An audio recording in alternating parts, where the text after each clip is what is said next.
Shalom, peuple de Dieu. Shalom. Shalom. Gloire à Dieu. Nous bénissons le Seigneur pour ce matin. Alléluia. Merci les chants. Merci. Merci pour le peuple de Dieu ce matin. Dis à ton ami, ton frère ce matin que dis-lui que tu es un champion. Dis-lui que tu es un champion. Alléluia. Alléluia. Amen. C'est le sel de ne pas paniquer devant les situations. J'ai appris une chose avec le Seigneur, de compter sur ses promesses. J'ai appris une chose avec le Seigneur, c'est celle de compter sur son esprit. J'ai appris beaucoup de choses avec le Seigneur, c'est de compter sur son amour et sa grandeur et sa parole qui ne change pas. La Bible dit que tout ce qui est impossible aux hommes est possible à Dieu. Nous prions le Dieu de l'impossibilité.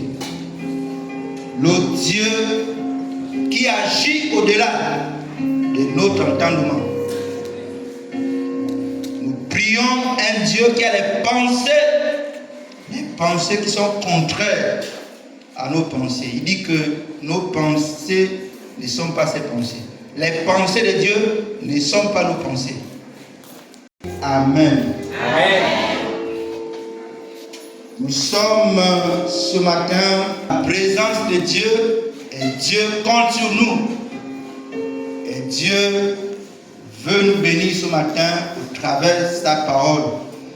Chaque jour, Dieu nous parle selon la pensée qu'il a prévue.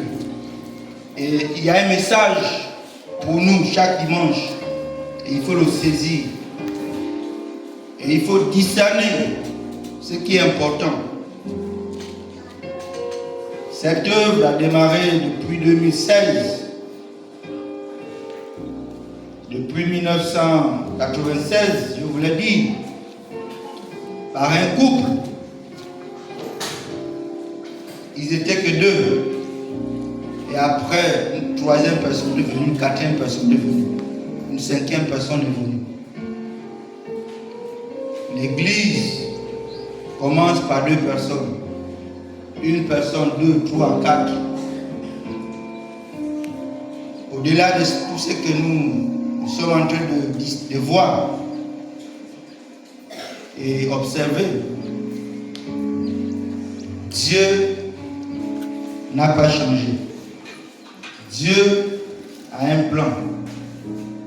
Et Dieu est là.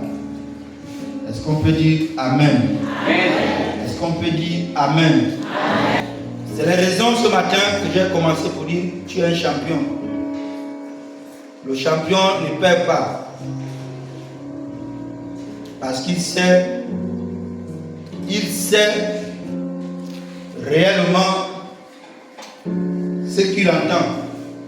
Un champion ne perd pas de bataille. Un champion, c'est celui qui compte sur sa force. Et notre force, c'est Dieu. Tu peux dire que notre force, c'est Dieu.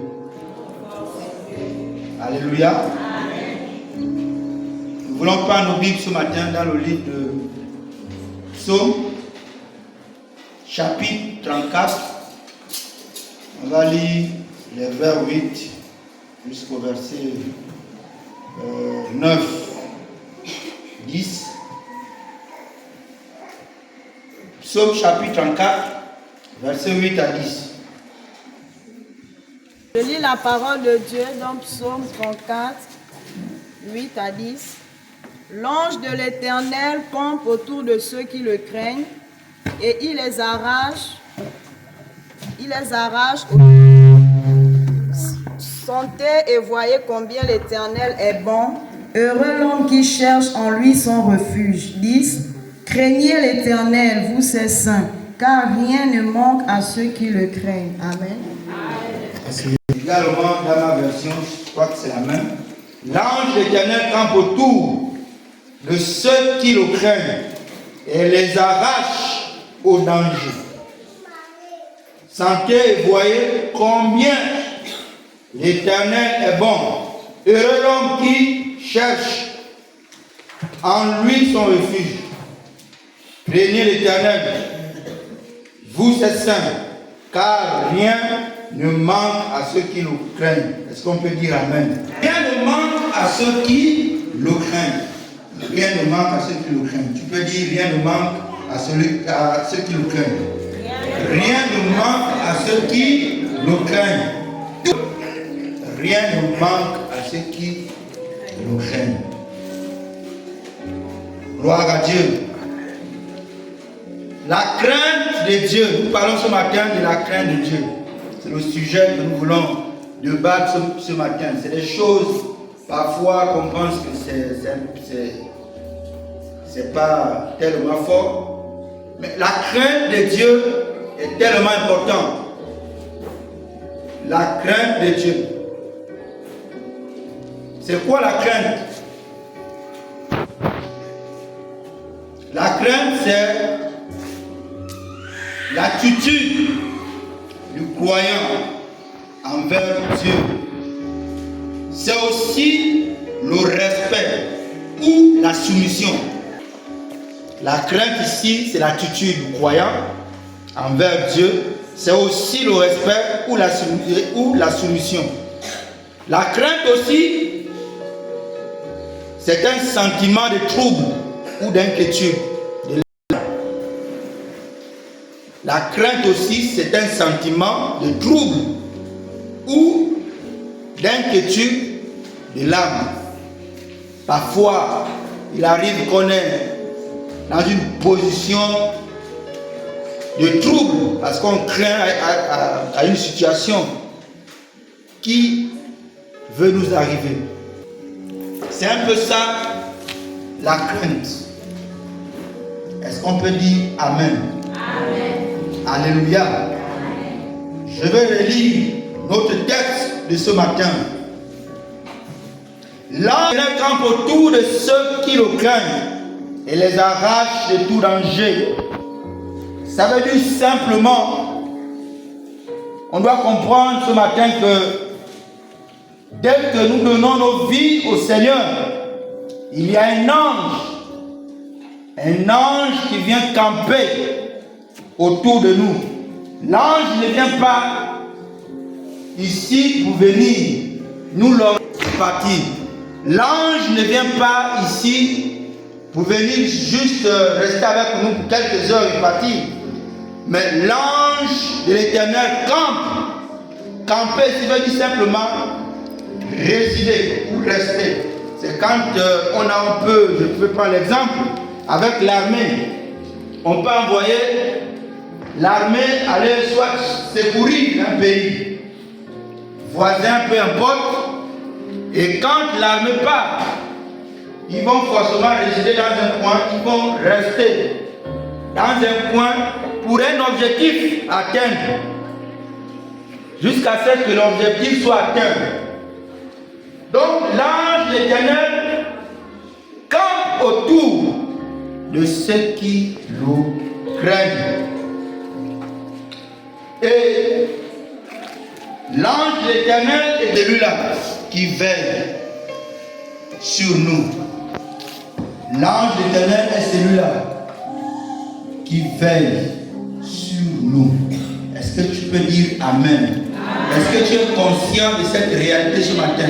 Il y a les anges de l'Éternel qui t'entourent. Si tu es conscient de ça, tu vas comprendre ce que le Seigneur veut réellement te dire ce matin.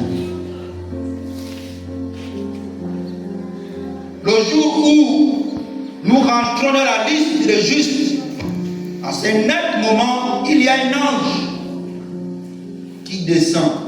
Et n'oubliez pas que les anges sont au service de Dieu. au service de nous. Donc nous ne sommes pas orphelins. Nous ne sommes pas seuls.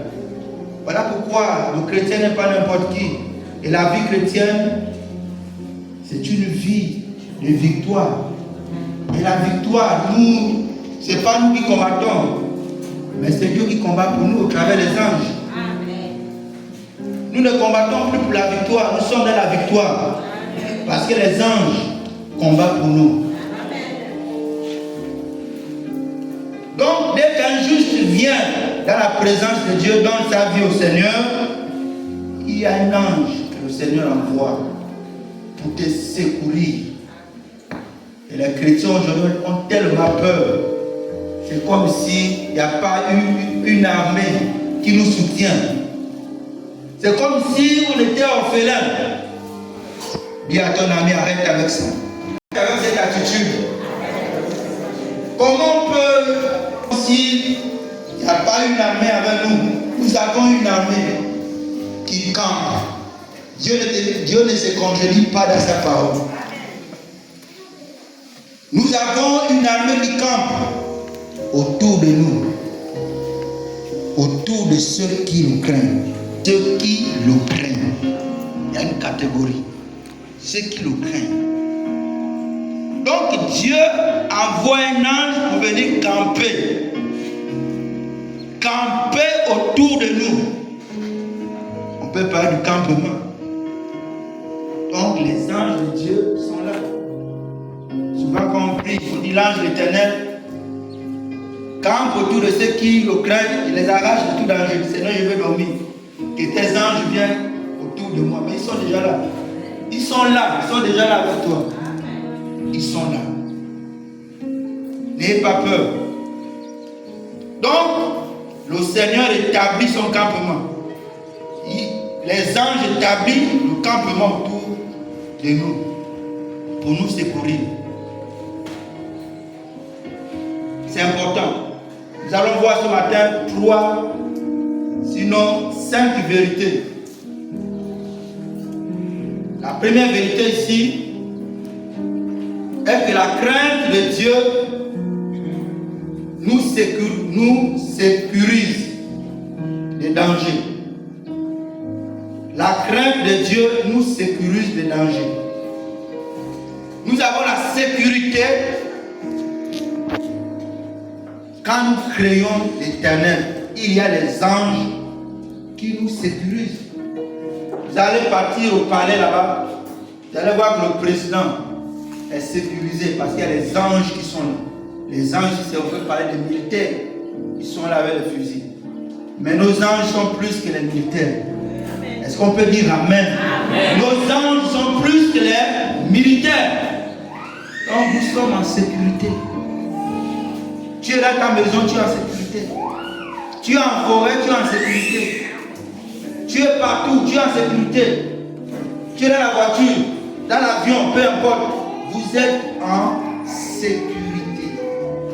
Parce qu'il y a des anges qui vous entourent. Voilà l'avantage d'être chrétien. Voilà l'avantage d'appartenir à Dieu. Parce que Dieu envoie les anges pour nous secourir, pour nous soutenir. Deuxièmement, on avance. La crainte de Dieu nous sauve de tout danger. La crainte de Dieu nous sauve de tout danger. Actes chapitre 12, les versets 6 à 10. Quelqu'un peut nous lire ce verset rapidement et on avance. Actes chapitre 12, les versets 6 jusqu'au verset 12. Quelqu'un peut nous lire ça rapidement? La nuit qui précède le jour où Hérode allait le faire comparaître, Ouais. Pierre lié de deux chaînes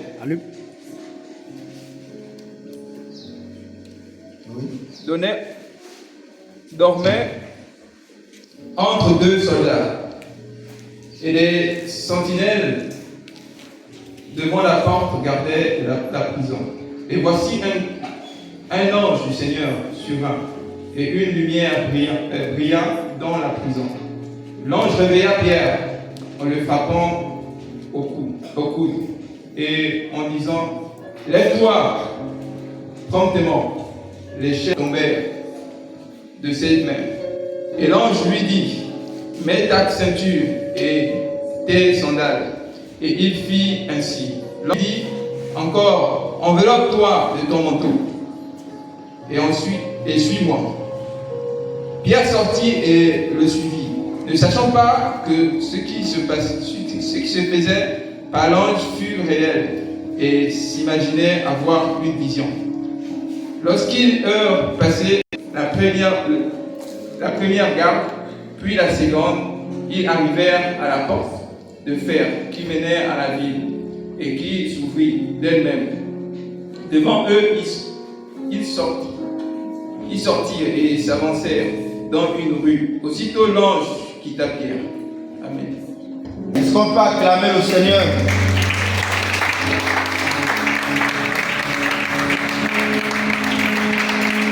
Gloire à Dieu. Il s'agit ici de la persécution des apôtres. Fut un moment et le roi Hérode s'est levé pour dire aux disciples d'arrêter de prêcher Jésus. Ils vont lapider Jacques. Ils vont arrêter Pierre en prison. Et l'église s'est levée pour prier, pour louer le Seigneur en faveur de Pierre. Et Pierre était en prison, il dormait au milieu des gardiens de prison. Bon, pour ceux qui ont déjà fait la prison, moi je ne connais pas là-bas. Je crois que c'est compliqué et c'est difficile là-bas. Vous n'avez pas la liberté. Et Pierre était en prison à cause de l'évangile. Et l'église s'est levée pour prier. L'église s'est levée pour adorer, pour louer le Seigneur comme ce matin. Et la Bible dit que Dieu a dépêché un ange et descendu de la prison pour sortir Pierre de la prison, là où il était coincé et privé de ses droits. Alléluia. Est-ce qu'on peut dire Amen? Bien-aimés, peu importe la situation que nous traversons, les anges sont à notre secours. Les anges sont là pour nous secourir. Les anges sont là pour nous sauver. Les anges sont là pour nous faire du bien. Et Pierre est sorti de la prison qu'il était parce qu'il craignait Dieu. Ce matin, seul, craignons l'Éternel. Craignons l'Éternel. Craignons l'Éternel. Et les anges de l'Éternel sont à notre faveur. N'ayons pas peur des événements et des situations que nous traversons. Car la crainte de l'Éternel est là pour nous secourir. Est-ce qu'on peut dire Amen? Amen.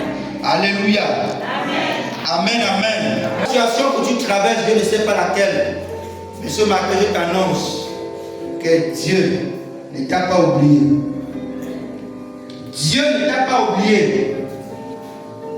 Shadrach, Meshach, Abednego était la fournaise. La fournaise Adam. Parmi nous, si peut rentrer dans la fournaise depuis même une minute. Je ne crois pas. Je ne pense pas.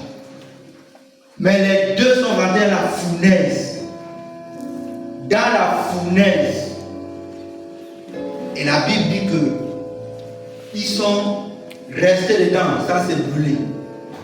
Parce qu'il y avait un ange d'Éternel qui était là pour les protéger, pour les encadrer, pour les soutenir.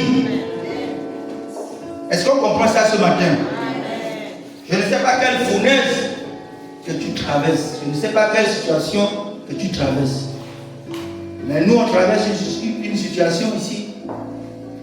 Il est question de vider le camp et laisser certaines personnes. Et parfois, on pense dans cette position qu'on est seul. Mais je vous dis ce matin qu'on n'est pas seul. on n'est pas seul. Il y a les anges de l'Éternel qui nous accompagnent. Il y a les anges de l'Éternel qui nous soutiennent. Est-ce qu'on peut dire Amen? Est-ce qu'on peut dire Amen fort? Très bien, moi je crois à ça. C'est la raison que je ne panique pas. Je vous ai dit dans le début que je ne panique pas quand il y a des situations. Parce que je sais le Dieu que je prie. Et je sais les gens qui combattent pour moi. Je sais celui qui combat pour moi. Le combat n'est pas physique, il est spirituel. Le combat n'est pas physique, il est spirituel. Et pourquoi? Parce que les anges combattent pour nous. Il suffit seulement d'ordonner. Et ils vont agir. Est-ce que tu peux dire Amen? Il y a un ange qui combat pour toi. Il y a un ange qui combat pour toi. Ne sois pas inquiet. Il ne faut pas troubler ton âme. Oh, vraiment, c'est fini pour moi. Je ne sais pas ce que je peux devenir. Est-ce que ça va aller un jour? Quelle sera ma situation? Est-ce que je serai quelqu'un dans la société? On pose beaucoup de questions. Les chrétiens posent beaucoup de questions. Mais il y a un héritage qui est réservé pour nous. Donc la crainte de Dieu nous sauve des situations. On a vu avec Shadrach, Meshach et Abednego. Voilà, il y a beaucoup de situations dans la Bible. Les anges sont là pour nous soutenir. Et les anges sont là à notre service. Craignons seulement l'Éternel. La condition, c'est de craindre l'Éternel. C'est vraiment important. Dans la croix, il y a une image qui arrive. Dans la croix, il y a eu cette situation-là où il y a eu un briquet à gauche, l'autre à droite, et Jésus était au milieu. Mais il y a un qui dit, ne crains-tu pas Dieu? Toi et moi mérite cette punition. Mais lui, là, n'a rien fait du mal. Il va dire, Seigneur, souviens-toi de moi. Quand tu reviendras dans ton règne. Jésus va dire, non, ce n'est pas quand je reviendrai. Aujourd'hui, toi et moi, on serait dans le paradis. Tout chrétien qui craint l'Éternel est dans la victoire. On n'échoue pas. Tu crains Dieu, tu es dans la victoire. Le secret, c'est de craindre Dieu. Tu crains Dieu, tu es dans la victoire. Le peu qu'on est ce matin, si on craint Dieu, il y a près de 300 personnes dans le village qui vont venir. Si on craint Dieu, il y a 40 ici, il y a d'autres qui vont venir. C'est fort et possible que les 300 personnes continuent à demeurer dans cet endroit. Est-ce qu'on peut dire Amen? Amen. Sauf si maintenant tout le monde ici, on vient casser tout ça. Mais si on est là, s'il y a 10 qui sont là, capables d'amener les 300 personnes qui sont au village là-bas ici. Et l'église continue. Sauf si on n'a pas compris, être sauvé. Sauf si on n'a pas compris les missions qui sont les nôtres. Mais quand on comprend ça clairement, il est hors de question qu'ici la salle se vide. Je ne pense pas. La croissance du pain et l'attitude et la crainte de Dieu que nous avons, c'est dans Acte 9. Acte 9. Si nous craignons l'Éternel, les grandes choses vont se passer.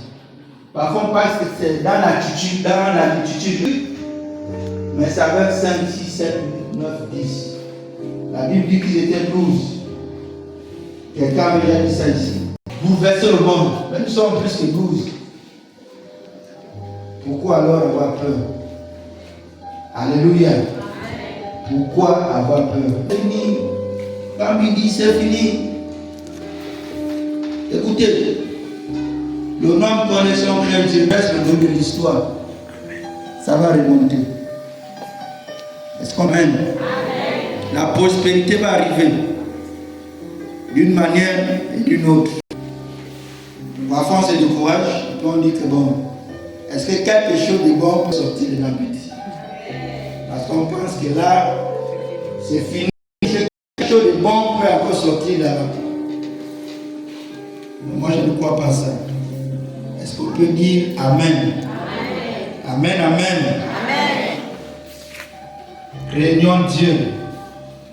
Et le reste, les anges vont nous accompagner. 3. La crainte de Dieu nous rend heureux. La crainte de Dieu nous rend heureux et prospères. Dans tous les niveaux. La crainte de Dieu nous rend heureux et prospères. Nous allons lire Psaume 28, vers 1 jusqu'au verset 6. Tandis que tout homme qui craint l'Éternel et qui marche dans ses voies, Jésus alors le travail de tes mains, tu es heureux et tu prospères. Ta femme est comme une vigne féconde dans l'intérieur de la maison. Oui. Tes fils sont comme des plantes d'olivier autour de la table. C'est ainsi l'homme qui craint l'Éternel. L'Éternel te bénira de Sion et tu verras le bonheur de Jérusalem tous les jours de ta vie. Tu verras les fils de tes filles, que la paix soit sur Israël. Amen. Amen, amen. Nous craignons l'Éternel, nous sommes de la prospérité. Nous sommes de la prospérité. Nous craignons l'Éternel, tout ce qu'on touche de nos mains, ça prospère. Tu plantes, ça pousse. Ça ne meurt pas. C'est pas possible. Les fils et les filles. C'est ainsi que le Seigneur bénit ceux qui le craignent. Mais la condition ici, c'est de craindre l'Éternel. Quatrièmement, la crainte de l'Éternel nous conduit à l'intégrité. L'intégrité. La crainte de l'Éternel nous conduit à l'intégrité. Ça veut dire intègre, le mot intègre. On va souligner ici intègre. Quand nous craignons l'Éternel, la finalité qu'on est intègre. Et l'intégrité ici, c'est ce que Dieu veut de nous. Parce qu'il arrive que tout devient difficile. Est-ce qu'on change la vie? Ou est-ce qu'on change de comportement parce que tout devient difficile? Non. Le contraire. C'est là. C'est là qu'il faut. Job chapitre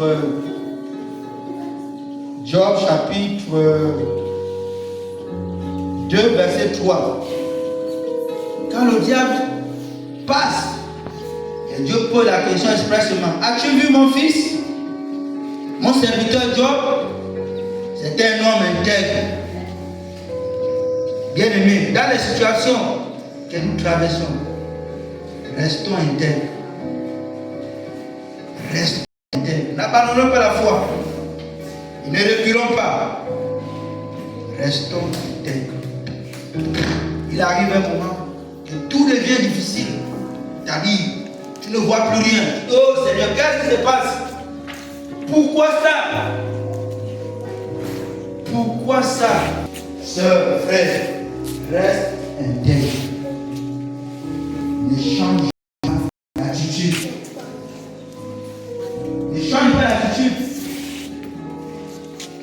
Il y a Dieu dans ce que tu traverses. Dieu est dedans. Alléluia. Amen. Dieu est dedans. J'entendais une promesse, une promotion. C'est pas arrivé. Seigneur, qu'est-ce qui se passe? Tu n'es pas obligé de rentrer dans les choses bizarres. Reste intègre. Encore le diable vient pour nous dire: viens, voilà la solution. Viens rentrer ici. Allez, je vais te donner tout ça là. Regarde, je vais te donner tout ça là. Rentrer pour accepter. Reste intègre. Reste intègre. Attends le moment. Restons intègres. Et Job a patienté. Job est resté au point où les gens disent: mais Dieu n'est plus avec lui. Il est devenu misérable. Quel est ce Dieu qu'il prie là? Qui va permettre qu'il souffre jusqu'à maintenant. Car Dieu n'est plus avec nous. Souvent il arrive qu'on est dans cette position-là. Que les hommes pensent que Dieu n'est plus avec nous. Mais ce qui est sûr, il a péché. Ce qui est sûr, bon. Dieu n'est plus avec lui. Non, lui là, non, c'est pas la peine. Parfois, il y a des situations compliquées qui arrivent. Et on pense qu'il fallait que Dieu fasse quelque chose. Il y a le pasteur Massolo qui vient de perdre sa femme. Mais c'est difficile, c'est compliqué. Quand on regarde un peu ce qui se fait dans les réseaux là, quand vous regardez, il a dit, Seigneur, mais moi je te crains. Fais en sorte que ma femme revienne. Dieu dit non, c'est bon. Mais le serviteur de Dieu n'est pas couché au même sol. Il a dit simplement, je crois. Je sais que c'est la volonté de Dieu.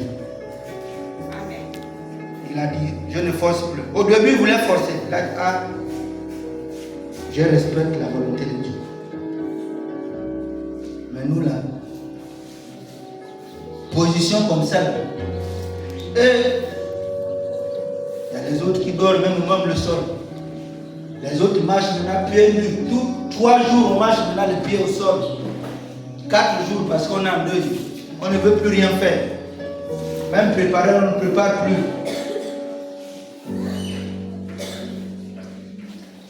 Un jour, j'ai assisté à un décès. Et voilà, au moment de l'enterrement, voilà le monsieur qui vient. Il commence à pleurer. Quand il pleure, il dit, ne me laisse pas seul, moi aussi je vais rentrer avec toi tout de suite là-dedans. Je rentre avec toi dans la tombe et puis nous fermons nous tous. Parce que ça, je ne peux pas supporter. La Bible dit que toutes choses concourent au bien de ceux qui aiment Dieu. Selon les desseins de ceux qui sont appelés. Est-ce qu'on peut dire Amen? Amen. Amen, amen. Amen. Craignons Dieu, peu importe les épreuves, les situations que nous traversons. Craignons Dieu.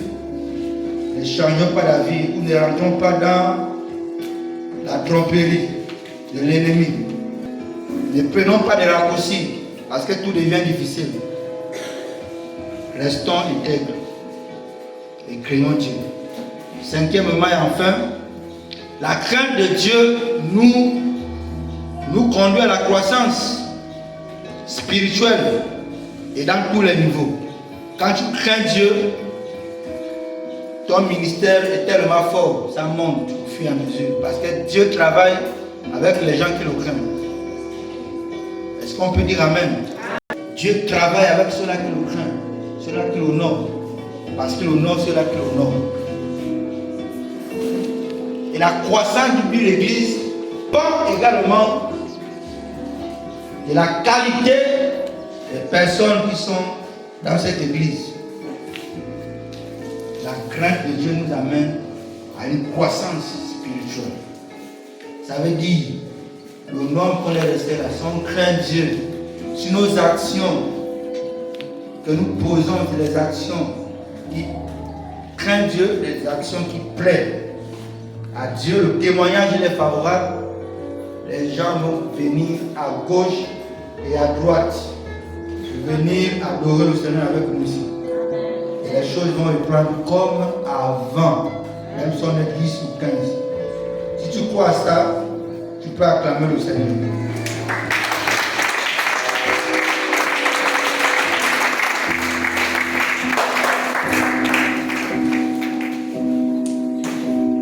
C'est sûr que le Seigneur voulait nous encourager ce matin. Nous avons parlé ce matin de la crainte de Dieu. Le premier point que nous avons parlé, c'est la crainte de Dieu nous sécurise. La crainte de Dieu nous sécurise. Et le deuxième point que vous avez parlé ici, c'est la crainte de Dieu nous sauve de toutes les situations que nous pouvons avoir. Et nous avons pris l'exemple avec Shadrach, Meshach et Abednego qui étaient dans la fournaise d'Adam. Et le Seigneur les laisse sortir de là. Et le troisième point ici, on a parlé de la crainte de Dieu nous rend heureux. Nous n'allons pas souffrir.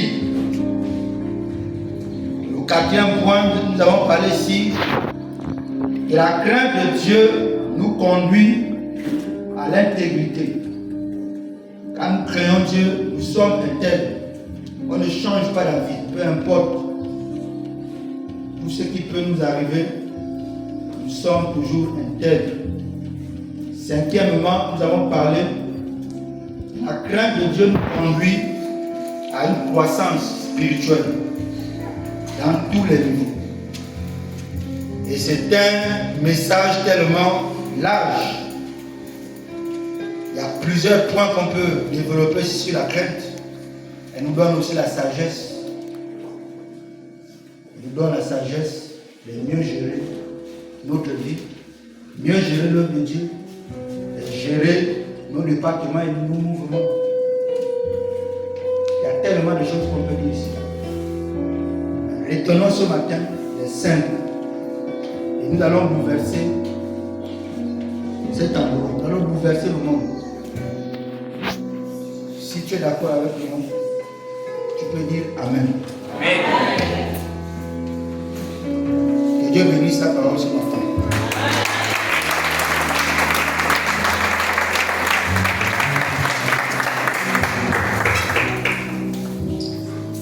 Priez un instant.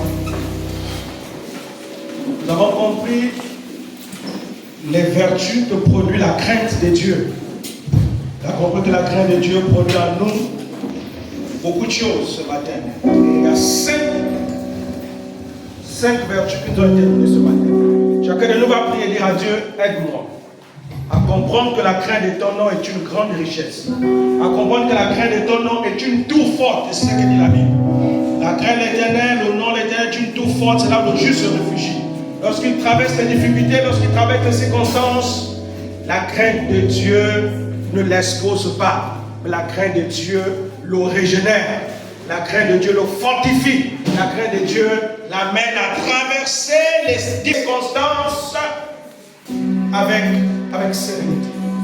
Et Dieu veut que tu traverses ce moment avec sérénité. Élève ta voix et bénis le Seigneur. Père, nous te bénissons ce matin pour ta parole. Merci.